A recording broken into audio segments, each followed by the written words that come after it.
So I'm Michael, and this is Rebekah. We want to engage in global missions because we think that that's kind of the silver lining of both of our stories that God has been cultivating for a number of years. For myself, I was involved with Campus Crusade throughout high school and college, and eventually served with Crew in South Asia, where got to interact with many people from Muslim backgrounds and just realized there's this huge need in the world for people that don't have any access to the gospel, no access to scriptures, or for some even knowing a Christian, to be met with the love of Jesus and to be encountered by the gospel. And so for both Rebekah and I, we feel called into the world of global missions because we know that there's people that haven't heard the gospel, and we know that the story as it moves from Genesis to Revelation is longing for all tribes, tongues, and nations to know Jesus and to see him exalted.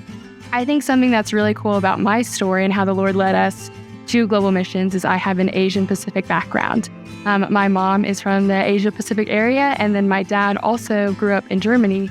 And so I had a multicultural household. And so just the Lord weaving that throughout my story and my desire to work with people from all cultures and places has just cultivated this desire to go globally.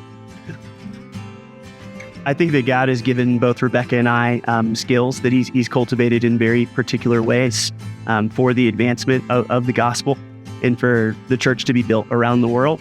Particularly one of those ways in my life, I think, is a call to discipleship, but within the element of discipleship and discipling others is also a component of theological education.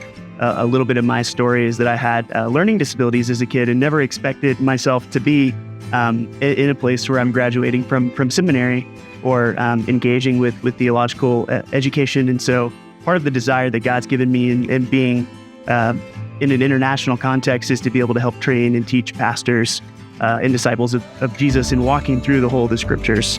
And especially with seeing how the mission of God goes from the Old Testament to the New Testament as well.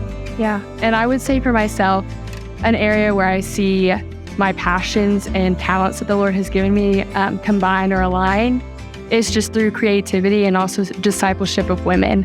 And so getting to see what that practically looks like on the field and see that the Lord can still use those things even in a global context is something that's super exciting.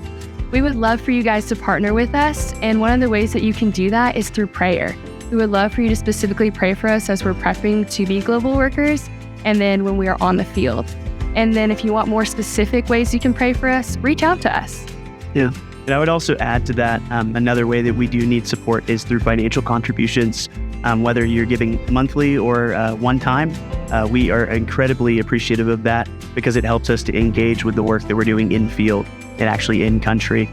So we would definitely encourage you to partner with us in that way, because the reality is whether we are going, mobilizing, or supporting missionaries, we all have a role to play in the Great Commission as we seek to advance the gospel in the world.